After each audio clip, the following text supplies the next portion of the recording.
Everyone, कैसे हो आप सब। स्वागत है आपका अपने चैनल टीचिंग विद बानी में। फ्रेंड, जैसा कि आपको पता है, रोज़ शाम 8 बजे हमारे चैनल पर हिंदी की क्लास होती है। उसके अकॉर्डिंग हम अपनी आज की क्लास को स्टार्ट करेंगे।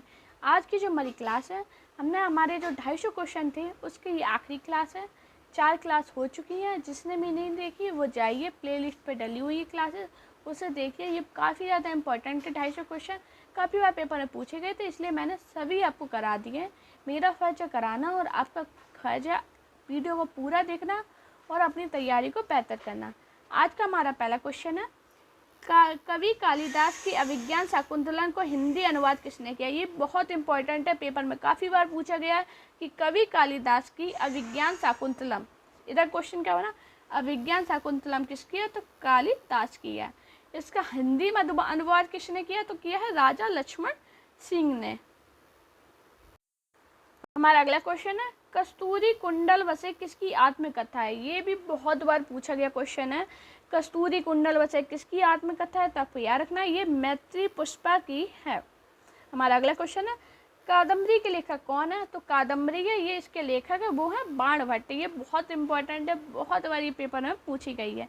हमारा अगला क्वेश्चन है, कामायनी किस प्रकार का ग्रंथ है, तो आपको याद रखना जो कामायनी है यह है एक महाकाव्य है। ये मैंने काफ़ी बार अपनी क्लास में कामायनी के बारे में बताया है, तो आपको याद रखना जो कामायनी एक ग्रंथ है यह एक महाकाव्य है। ये किसके द्वारा रचित है, ये आपको कमेंट में बताना। देखते हैं कितने लोग मेरी क्लास को अच्छे से पढ़ते हैं और स्टार्टिंग से पढ़ते हैं। जिसने भी क्लास पढ़ी होगी वो इसका आंसर एकदम सही बता पाएगा। हमारा अगला क्वेश्चन है, किस इतिहासकार ने सर्वप्रथम रीतिकालीन कवियों को सर्वाधिक परिचयात्मक विवरण दिए हैं, तो किसने दिए थे, मिश्र बंधु ने। ये बहुत बार पूछा गया, मोस्ट इम्पॉर्टेंट क्वेश्चन है, जाने कितने बार ये पेपर में पूछा गया है। हमारा अगला क्वेश्चन है, किस काल को स्वर्ण काल कहा जाता है, तो दोस्तों आपको याद रखना जो हमारा भक्ति काल है इसे हम स्वर्ण काल के नाम से भी जानते हैं।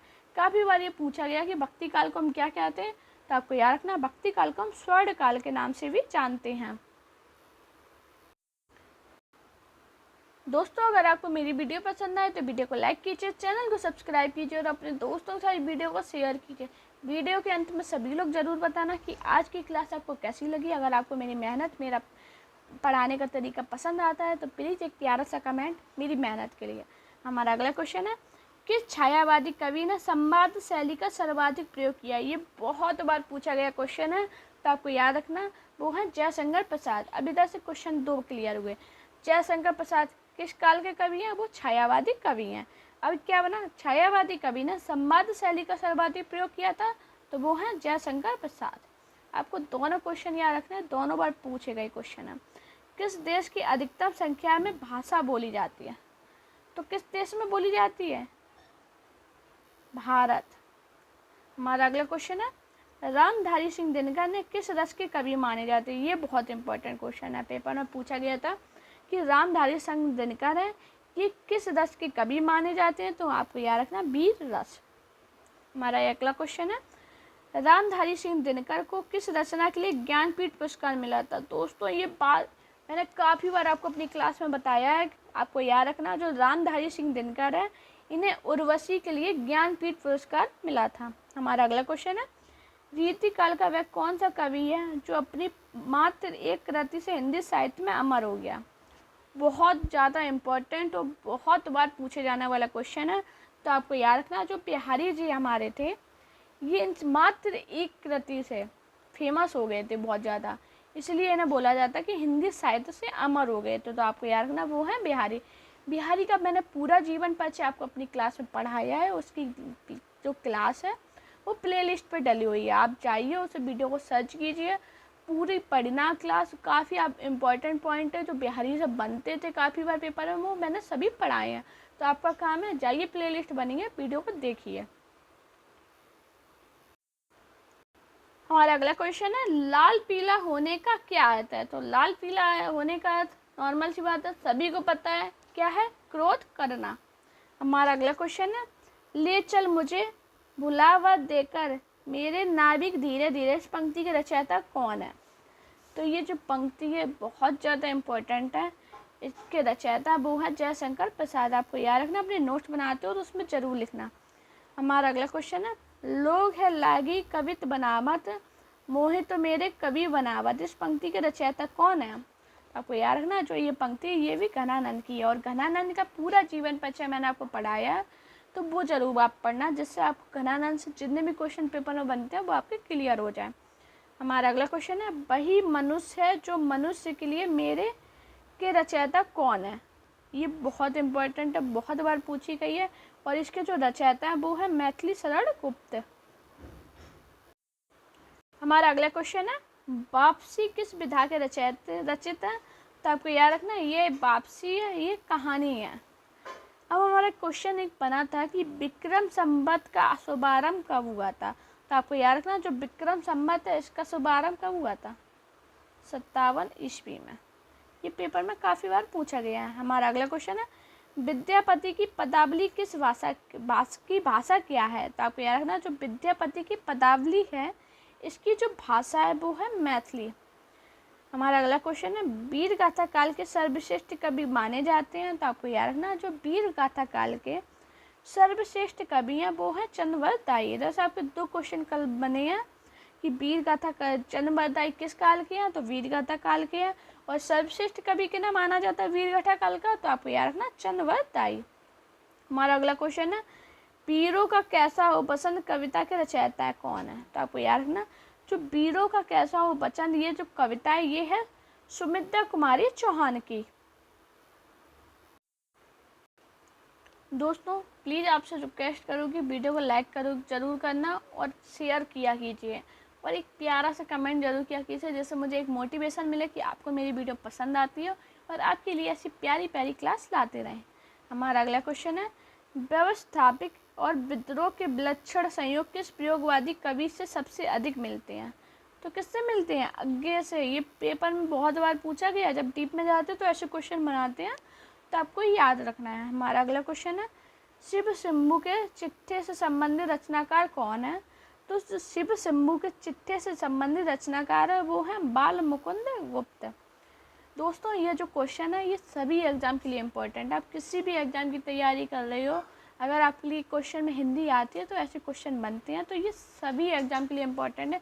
किसी एक एग्ज़ाम की मैं तैयारी नहीं कराती है। आप जितने भी ये क्वेश्चन है मैंने ये 250 क्वेश्चन कराए, किसी एक एग्ज़ाम के लिए नहीं है, ये सभी एग्ज़ाम के लिए है और मोस्ट इम्पॉर्टेंट है। तो आप बस यही सोचिए कि ये सभी एग्ज़ाम के लिए और मुझे पढ़ने हैं, मुझे हिंदी तैयार करनी है, जिससे हिंदी से कोई क्वेश्चन बनता है तो मेरा गलत ना जाए। हमारा अगला क्वेश्चन है, शिवा बावनी के रचनाकार कौन है? तो शिवा बावनी है इसके रचनाकार है वो है भूषण। और दोस्तों मैंने भूषण की आपको पूरी क्लास बताई थी, कमेंट में बताना आपको वो क्लास कैसी लगी थी। हमारा अगला क्वेश्चन है, शेष कादम्बरी के रचयिता कौन है? तो आपको याद रखना जो शेष कादम्बरी है इसके रचयिता है वो है अलका सरावगी। हमारा अगला क्वेश्चन है, श्रद्धा किस कृति की नायिका कौन है? श्रद्धा किस कृति की नायिका कौन है? तो कौन है? कामायनी। हमारा अगला और इम्पोर्टेंट मोस्ट इम्पोर्टेंट क्वेश्चन, ये हिस्ट्री में भी पूछा गया क्वेश्चन है और हिंदी में पूछा गया।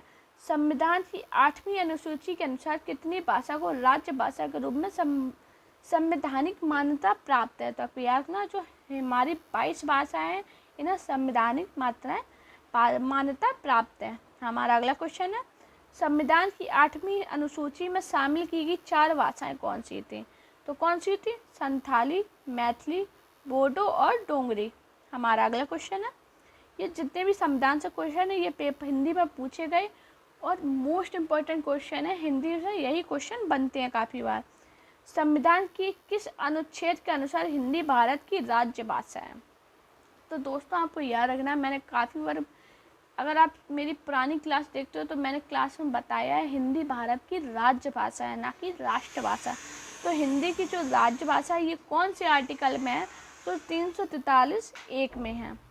हमारा अगला क्वेश्चन है, संसद से सड़क तक काव्य के रचनाकार कौन है? तो आपको याद रखना जो संसद से सड़क तक काव्य है इसके रचनाकार ना सुदामा पांडे धूमिल। हमारा अगला क्वेश्चन है, संस्कृत में सर्वाधिक प्रभावित द्रविड़ भाषा कौन सी है? तो आपको याद रखना जो संस्कृत से सर्वाधिक प्रभावित द्रविड़ भाषा है वो है तेलुगु।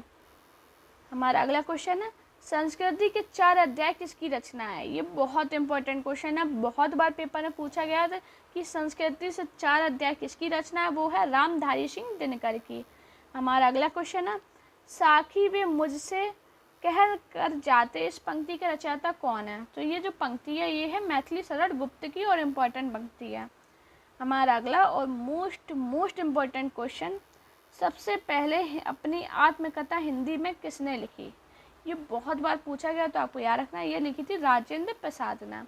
दोस्तों मैं जितने भी आपको क्वेश्चन कराए ये तो इम्पोर्टेंट हैं ही, लेकिन जो काफ़ी बार रिपीट हुए वो मैं आपको बता देती हूँ कि ये काफ़ी बार रिपीट हुए हैं, अपने नोट्स में लिख लीजिए। हमारा अगला क्वेश्चन है, सर्वप्रथम किस आलोचक ने अपने किस ग्रंथ में देव बड़े की बिहारी विवाद के जन्म दिया?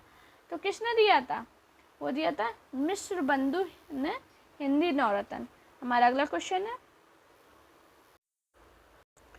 सांच बराबर तप नहीं, झूठ बराबर पाप, इस पंक्ति के रचयिता कौन है? तो आपको याद रखना दोस्तों, ये जो पंक्ति है ये कबीरदास की है, वो बहुत ज़्यादा इम्पोर्टेंट है, बहुत बार पेपर में पूछी गई, मोस्ट इम्पोर्टेंट है। हमारा अगला क्वेश्चन है, साहित्यकार अज्ञे जी का पूरा नाम क्या है? तो आपको याद रखना है इनका जो पूरा नाम है वो सच्चिदानंद हीरानंद बादशाहन अज्ञे है।